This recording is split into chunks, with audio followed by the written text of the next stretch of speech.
In a bustling supermarket in Chicago, a heartwarming scene was about to unfold. Emily Carter, a young mother of 28, cradled her 6-month-old daughter, Sophie, while staring sadly at the items in her shopping basket. Her hands shook as she realized her money wouldn't cover everything. With a heavy heart, she began separating essentials from non-essentials, handing the baby formula back to the cashier. "Sorry, I'll have to leave this," she whispered, her voice breaking. Unbeknownst to her, a man was watching from a distance. Michael Evans, a wealthy 35-year-old, held his 6-year-old daughter, Ava, by the hand, feeling a stir in his heart. What happened next would transform the lives of both families. A story of kindness, resilience, and true love was just beginning. Emily Carter had always been a strong, determined woman. At 28, her eyes held the spark of someone who'd faced storms but never lost hope. Born into a modest family, she learned early the value of hard work and honesty. With a degree in early childhood education, she dreamed of teaching young kids and making a difference. For years, she worked as a teacher in a public school in Chicago, pouring her heart into her students. Life seemed on track when she met James, a seemingly kind man who won her over with promises of a bright future. They dated for 2 years, and when Emily discovered she was pregnant, James proposed. Her joy was complete. She finally had the family she always wanted. But life had bitter surprises. After Sophie's birth, James revealed his true colors. Financial pressures mounted, and he blamed Emily for their struggles. Arguments grew frequent, escalating from shouts to something far worse. One terrible night, James raised his hand against her. Holding Sophie, Emily felt her world collapse. Looking at her helpless daughter, she made the bravest choice of her life. "You'll never hurt us again," she said, trembling but resolute. With just a few clothes and documents, she left with Sophie and never looked back. The months that followed were the hardest of Emily's life. With nowhere to go, she found temporary shelter with a friend but knew she couldn't stay long. She rented a small apartment in a modest Chicago neighborhood, but finding work proved nearly impossible. Schools demanded full-time availability, and Emily had no one to watch Sophie. Her savings dwindled quickly, eaten up by rent bills and baby supplies. She tried retail jobs, but her lack of experience and need to miss work for Sophie led to lost opportunities. Emily felt trapped in a cruel cycle. She needed work to support her daughter, but couldn't work without childcare. Still, she didn't give up. Every night, after putting Sophie to bed, she sent out resumes and searched for remote jobs, clinging to hope for a better tomorrow. Across the city, Michael Evans lived a vastly different life. At 35, he owned one of Chicago's largest tech companies. His office spanned 2 floors of a downtown skyscraper, and his business generated millions monthly. Michael had built his empire from scratch, working tirelessly since age 20. The son of a humble father, he dreamed of giving his family a better life. When his parents died in an accident at 28, he channeled his grief into work. In 7 years, he turned a small startup into a global powerhouse. Financial success came fast, but taught him a harsh lesson about human nature. His wealth attracted people like moths to a flame, but their intentions were rarely pure. Women pursued him for his money and status. Childhood friends changed, always asking for favors or loans. Even seemingly genuine relationships turned out to be facades when he overheard girlfriends discussing him as a catch. Michael grew wary and closed off to love. "People only want me for what I have, not who I am," he thought bitterly. He vowed to guard his heart, building walls around it. When he decided to have a child, Michael chose surrogacy, a clinical, emotion-free process. Ava burst into his life like sunlight through clouds. At 6, she was bright, affectionate, and full of energy. From the moment he saw her, Michael felt a love he didn't know he was capable of. Ava became his reason to live, his motivation to get up each day. Despite his busy schedule, he was hands-on with her upbringing, hiring top nannies, enrolling her in Chicago's best private school, and giving her everything money could buy. Yet, he sensed something missing in Ava's life. She often asked about having a mom, watched other families with curiosity, and sometimes seemed melancholic. Michael felt guilty for not filling that void, but couldn't bring himself to lower his walls, even for Ava's sake. The nannies he hired were competent, but never formed a true bond with her, leaving Ava craving the maternal love she'd never known. That Saturday morning, Ava woke up excited and ran to her dad's room. "Daddy, you promised we get those animal-shaped cookies," she said, bouncing on his bed. Michael smiled at her joy, recalling his promise. Though a busy man who rarely did errands, he always kept his word to Ava. "Of course, princess. Let's hit the supermarket now," he replied, getting up quickly. For Michael, grocery shopping was rare and almost awkward. He had staff for that. But for Ava, he'd do anything. Meanwhile, Emily faced one of her toughest days since leaving James. Her electric bill arrived with late fees, rent was due next week, and she had just $50 in her wallet. Sophie had cried all night because her formula was running low, and Emily knew she needed more urgently. "My baby needs to eat," she thought, scooping Sophie up and heading to the nearest supermarket. She mentally listed essentials, formula, diapers, and basic ingredients for soup to last a few days. She calculated prices, praying her money would stretch. In the supermarket, Michael pushed Ava in a cart, searching for her favorite cookies. Ava pointed at various items, begging to take them all. "Daddy, can we get this chocolate? And that doll?" she asked, eyes sparkling. Michael smiled, tossing everything in the cart without checking prices. Money was never an issue, and Ava's happiness was priceless. Some shoppers whispered, recognizing the famous businessman. Michael was used to the stares but always felt uneasy. At the checkout, he chose the shortest line to finish quickly. That's when he noticed a young woman ahead, holding a baby and looking distressed. Emily stood in line, counting her money repeatedly as Sophie fussed in her arms. When her turn came, she carefully placed her items on the counter. Formula, diapers, vegetables for soup, a baby soap, and 2 jars of baby food. Sophie grew restless, sensing her mom's tension. The cashier, a middle-aged woman with a kind smile, scanned the items. "That'll be $62.40, she said. Emily's heart raced. She counted her money again, confirming she had only $50. Tears welled up, but she tried to stay composed. "Sorry, I need to remove some things," she murmured, her voice thick with emotion. The situation was humiliating, but she had no choice. With trembling hands, she set aside the soap and 1 jar of baby food, but it still wasn't enough. She looked at the formula, the most expensive and vital item, and felt a stab of pain. "This too, please," she said, handing it back, eyes brimming. Sophie, as if sensing her mom's anguish, cried louder. Emily rocked her gently, whispering, "It's okay, sweetie. Mommy will figure it out," more to herself than her baby. The line behind her grew restless, and Emily felt smaller by the second. She clung to her dignity for Sophie's sake. Michael watched, his heart tightening in a way he couldn't explain. He'd seen financial struggles in his business dealings, but this young mother returning her baby's formula struck him deeply. Ava noticed too, tugging his sleeve. "Daddy, why is that lady crying?" "Is her baby hungry?" she asked, her 6-year-old innocence piercing his heart. Her words snapped him into action. He saw in Emily a rare dignity, unconditional love, and raw strength. This woman wasn't begging or scheming.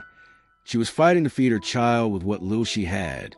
Michael felt a connection he hadn't felt in years, buried under layers of distrust. Without hesitation, he stepped forward. "Excuse me," he said to the cashier gently. "I'd like to pay for her groceries." Emily turned, startled, and saw a well-dressed man holding a blonde girl with blue eyes. "No, sir, I can't accept that," she said, her face flushing with embarrassment. "Please, it's no trouble." "We all need help sometimes," Michael replied, his tone warm and sincere, avoiding any hint of pity. Emily hesitated, glancing at Sophie, still crying. Her daughter's needs outweighed her pride. "I don't know how to thank you," she said, tears of gratitude replacing those of shame. Michael handed his card to the cashier, asking her to include all the items Emily had set aside. Ava watched, sensing her dad was doing something meaningful. As they waited, Michael studied Emily with genuine curiosity. There was something about her, the way she held Sophie, her grace under pressure, her heartfelt gratitude. That captivated him. "What's your name?" he asked softly. "Emily Carter, and this is Sophie," she replied, still emotional. "I'm Michael, and this is Ava," he said, pointing to his daughter, who waved shyly. "Thank you, Michael. You don't know what this means to us," Emily said, briefly squeezing his hand. The touch was simple but sparked something in Michael he hadn't felt in years. Ava approached, eyeing Sophie curiously. "She's so tiny," she said, smiling. "Can I touch her?" Emily nodded, and Ava gently stroked Sophie's cheek, calming her instantly. After paying, Michael helped Emily carry her bags to the exit. "Do you have a way home?" he asked, concerned. "I'll take the bus," she replied. "Let me call my driver," he offered, but Emily politely declined. "You've done more than enough." Michael respected her choice, but felt reluctant to let the encounter end. "Emily, this might sound odd, but I'd like to stay in touch. Not out of pity, but because you seem special," he said, handing her his business card. "If you ever need anything, please call." Emily took the card, hands trembling, and read, "Michael Evans, CEO of TechWave Solutions." She didn't know the company, but sensed his importance. "Thank you for everything," she said, tucking the card away. Michael and Ava watched as Emily and Sophie vanished into the crowd, both feeling something extraordinary had happened. On the drive home, Ava couldn't stop talking about it. "Daddy, why didn't that lady have money for her baby's milk?" she asked innocently. Michael explained simply that some people face tough times, and helping them matters. "You did a really good thing, Daddy," Ava said, hugging his arm. Sophie was so cute, and Emily seemed so kind. Her words lingered in Michael's mind. For the first time in years, he met someone who touched him deeply, rekindling feelings he thought he'd buried. At home, Emily's heart still raced. She prepared Sophie's formula, and as her daughter drank calmly, she placed the groceries away. Staring at Michael's card on the kitchen table, she whispered, "Thank you, God, for sending an angel our way today," gazing at Sophie, sleeping peacefully. 3 weeks later, Michael couldn't stop thinking about Emily and Sophie. During meetings, his mind drifted to that touching moment at the checkout, Emily's dignity and Sophie's cries. He wondered if Emily had found work, if Sophie was fed. These questions haunted him, stirring a genuine concern he hadn't felt for anyone but Ava in years. He nearly called to check on them but hesitated, fearing it might seem intrusive. Ava hadn't forgotten either. At bedtime, she asked, "Daddy, has Sophie grown? Can she walk yet?" Michael explained that 6-month-olds don't walk but grow fast. "I'd love to see her again," Ava said, clutching her teddy bear. "She's so little, and I want to care for her like a big sister." Her words stirred Michael, who saw how deeply the encounter had affected Ava, who longed for a maternal figure. Meanwhile, Ava's nanny, Sarah, grew restless. After 2 years with Michael, she'd received a job offer in Seattle near her family. "Mr. Evans, I need to discuss something personal," she said one Monday while Ava played. "I got a great job offer in Seattle. My mom's getting older and needs me." Michael felt a pang, not for losing Sarah, but for Ava, who'd face another change. Meanwhile, Emily fought constant battles but savored small victories. Michael's kindness had eased her finances, letting her pay bills and feed Sophie. Her daughter was thriving, crawling, and filling Emily's days with smiles. Yet, her financial reality remained dire. Her landlord announced a 50% rent hike. "Ms. Carter, costs are rising and I have to adjust the rent," he said, handing her a new lease. Emily felt the ground slip away. With her unstable income, it was impossible. She pleaded for a break, but the landlord, though sympathetic, needed the income. He gave her 30 days to decide whether to stay or leave. One night, Emily cried after Sophie slept, overwhelmed by the weight of raising her daughter alone. She considered using Michael's card but hesitated. "He's helped enough. I can't impose," she thought, tucking it away. She searched for cheaper apartments, but options were unsafe or unfit for a baby. Just as despair set in, an old college friend called. "Emily, I heard you're job hunting. A friend knows someone needing a nanny for a 6-year-old. You might bring Sophie along." Emily's heart leaped. "Please send contact." "I need this," she said, clinging to the opportunity. Michael continued his routine, but more reflective, sensitive to social issues he once ignored. News about single mothers or economic struggles reminded him of Emily. How can such a devoted mom struggle so much? He wondered, recalling her grace at the supermarket. He considered tracking her down, but respected her privacy.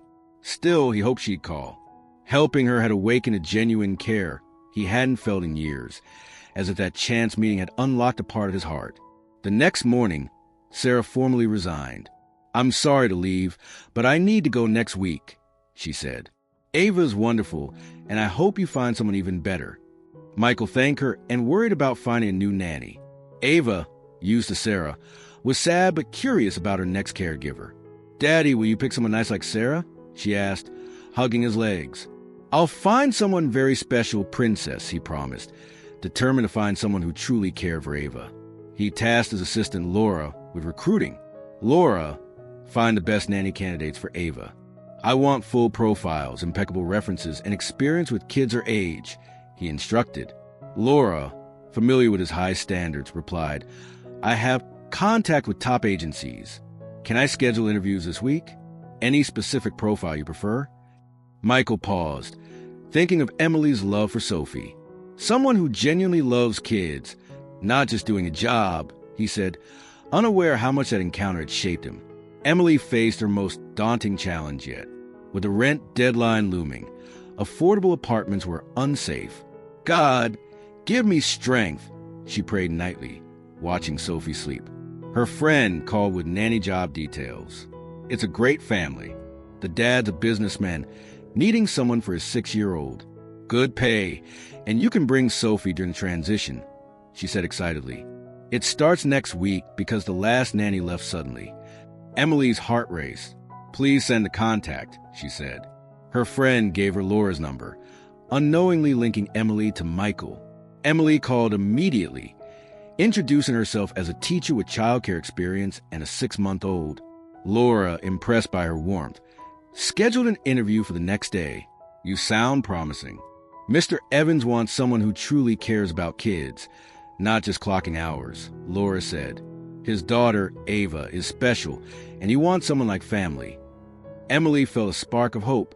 "I love kids. I've always worked with them and know what they need to feel loved," she replied sincerely. Laura noted Emily's status as a mom. "Mr. Evans has never hired a nanny with a young child. It might be an issue," she warned. Emily's heart sank but held firm. "My daughter won't interfere. She might even be good for Ava, like a playmate." Laura agreed to present her to Michael. That night, Emily barely slept, nervous yet hopeful. She prepared her certificates and references, choosing her best outfit. "Sophie, tomorrow might change our lives," she whispered to her sleeping daughter. She knew she could be a great nanny, drawing on her teaching experience and love for kids. Unbeknownst to her, fate was orchestrating a life-changing reunion. The next morning, Emily woke early, heart pounding with nerves and hope. She bathed Sophie, dressed her in her cutest outfit, and chose her most professional attire. "Today's big, my princess," she said, kissing Sophie's forehead. She arrived at Michael's downtown office 2 hours early, wanting to make a perfect impression. The glass skyscraper intimidated her, its marble lobby buzzing with well-dressed professionals. "Good afternoon. I'm here for an interview with Mr. Michael Evans," she told the receptionist, who eyed her and Sophie curiously before directing her to the 22nd floor. In the elevator, Emily adjusted her hair, took deep breaths, and murmured, "Here goes nothing," kissing Sophie, who babbled happily. The office was sleek, with modern furniture and panoramic city views.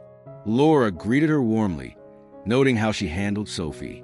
"Mrs. Carter, welcome. Mr. Evans will see you soon," she said, offering a seat. "Water, coffee, or something for the baby?" "Water, please." "Thank you," Emily replied, sitting carefully. Sophie was calm, cooing at the new surroundings, making Laura smile. "What a beautiful baby. How old is she?" 6 months. "She's easygoing and loves new people," Emily said proudly. Laura was struck by Emily's warmth, sensing it matched Michael's criteria. Michael was reviewing contracts when Laura announced Emily's arrival. "Mrs. Emily Carter is here with her daughter," she said via intercom. "Send her in," he replied, expecting another qualified but uninspiring candidate. When Emily walked in with Sophie, both froze, their eyes locking in shock and recognition. "Emily," Michael murmured, standing. "Michael," she replied, voice trembling. Laura sensed something but left him alone. Sophie, recognizing Michael, reached for him, babbling joyfully. "She remembers you," Emily said, emotionally, offering Sophie to him. He held her gently, feeling that same completeness from the supermarket. "How have you been?" he asked, eyes fixed on Emily. "It's been tough," she admitted. "No steady job, and my landlord's raising the rent beyond what I can afford. I saw this job as a lifeline, never imagined it was with you." Michael's heart ached hearing her struggles. "You're applying to be a nanny? Weren't you a teacher?" he asked, recalling their brief talk. "I am, but full-time teaching isn't possible with Sophie," she explained. "Being a nanny lets me care for her too." Michael saw fate at work. "Emily, Ava hasn't stopped talking about you and Sophie." "Neither have I," he admitted. "Let's pick Ava up from school and talk together. She'll be thrilled." Emily nodded, sensing this was more than a job interview, a new chapter for all of them. They left for Ava's school, chatting deeply about parenthood and how their first meeting had changed them. "Since Ava was born, I've hired the best nannies, but none looked at her with a mother's love," Michael said. "Seeing you with Sophie showed me what Ava needs." Emily teared up. "Caring for kids is a mission of love. If you give me this chance, I'll treat Ava like my own." Her words confirmed Michael's hopes.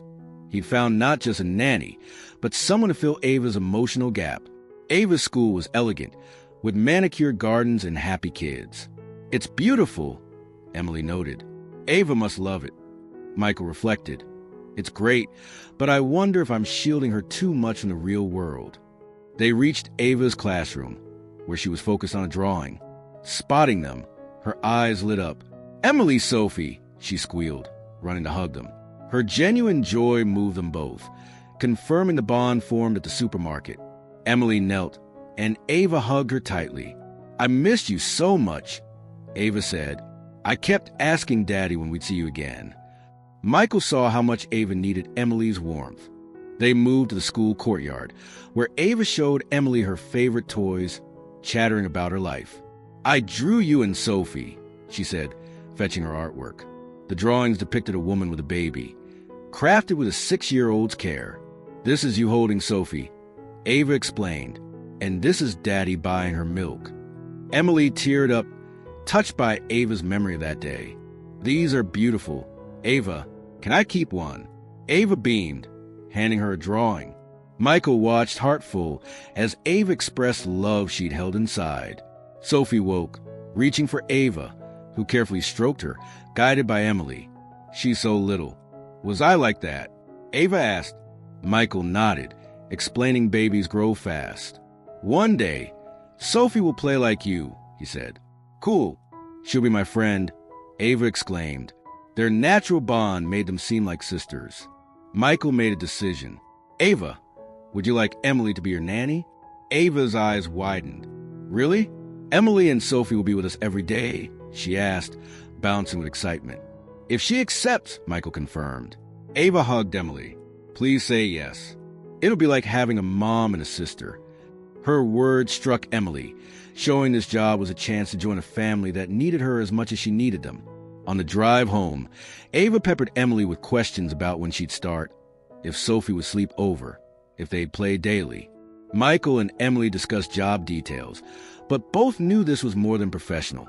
"Emily, this isn't just a job. Ava sees you as a mother figure. Be yourself with her," Michael said. "Thank you, Michael. I've cared for Ava since I met her. It's a joy, not a burden," she replied. "And Sophie won't be an issue? She'll be Ava's best companion, and maybe mine too," he said, surprising himself with his eagerness. The following Monday, Emily began as Ava's nanny, nervous but excited. She dressed Sophie brightly and packed a bag for the day. "Our life changes today, Princess," she told Sophie. Michael had offered his guest room to avoid rent worries. ensuring stability for Ava. Emily hesitated but accepted for practicality. Michael's Chicago mansion was stunning, modern, with lush gardens and city views. Rosa, the 62-year-old housekeeper, welcomed her warmly. "You and your little one will bring joy here," she said, stroking Sophie's cheek. Emily felt at ease with Rosa's kindness. Michael greeted them, relaxed and warm. "How's your first morning?" he asked, petting Sophie. "Perfect. Sophie slept like an angel," Emily replied. "Ava's up, getting ready to look pretty for your first day," he said, smiling. Ava bounded in, wearing her favorite dress. "Good morning, Emily." "Good morning, Sophie," she chirped, hugging them. "Are you staying forever?" Michael explained Emily's role, adding, "They can stay as long as they want." The house, once formal, now buzzed with life. Emily noticed Michael's attentiveness to Ava, asking about her dreams and plans despite his busy life. "Daddy, can Emily take me to school? I want my friends to meet her and Sophie," Ava said. Emily agreed, eager to build a routine. She spent the morning exploring with Ava, who showed off her toys and room. "This could be Sophie's room when she's bigger," Ava said excitedly. Sophie crawled, exploring, with Ava watching protectively. At school, Ava proudly introduced Emily and Sophie, who charmed everyone. While Ava was in class, Emily settled into the house with Rosa's help, feeling it needed a maternal touch. "This house needed kids," Rosa said. "Mr. Evans works hard for Ava, but it's been missing warmth." Emily vowed to fill that gap without replacing Ava's absent mother. 3 months later, the house was alive with laughter. Ava blossomed, waking eagerly to greet Emily and help with Sophie. "Emily!" Sophie tried to talk. She said something like "Mama" yesterday. Ava said at breakfast. "Soon she'll say Ava because she loves you," Emily replied, making Ava beam. Michael, once a workaholic, now came home for dinner, canceling late meetings. "Laura, reschedule my 7 p.m. meeting. I want to be home," he told his assistant, who noticed his newfound lightness. Emily felt secure for the first time since becoming a single mom. Watching Ava and Sophie grow together and Michael become more present filled her with joy. "Rosa, I feel guilty being this happy after all I went through," she confessed. Rosa reassured her, "You deserve this. Mr. Evans is a good man, learning to love again because of you and the girls." Emily realized her feelings for Michael were deepening beyond respect. Family moments became precious. Michael joined nightly playtime, marveling at Sophie's progress. "I never noticed how rewarding it is to watch a child grow," he told Emily. "I was so focused on Ava's future, I missed these moments." One night, alone after putting the girls to bed, Michael opened up. "These have been the best months of my life. Ava's happier and I feel whole," he said, offering Emily tea. "It's been special for us too. Sophie and I have a real home, and Ava's like a daughter to me," she replied. "If we hadn't met at that supermarket," Michael paused, gazing at her. "I think fate meant for us to find each other. We all needed one another." Sophie's cries interrupted, teething keeping her restless. Michael joined Emily to soothe her, taking turns through the night. "You're getting good at this," Emily said as he rocked Sophie. "I learned from the best," he replied, their eyes locking. Small gestures, shared smiles, accidental touches grew meaningful. Michael suggested a park picnic, and Emily agreed, both wanting more family time. Rosa noticed, telling Michael, "You and Emily make a perfect family. Don't fear love. It's worth the risk." The picnic was a turning point. Ava ran through the grass. Sophie watched from a blanket, and Emily and Michael acted like a couple. A stranger remarked, "What beautiful family." Neither corrected her, feeling a quiet thrill. Back home, after the girls slept, Michael spoke. "I'm falling for you, Emily. You're incredible, the mother you are, the home you've made.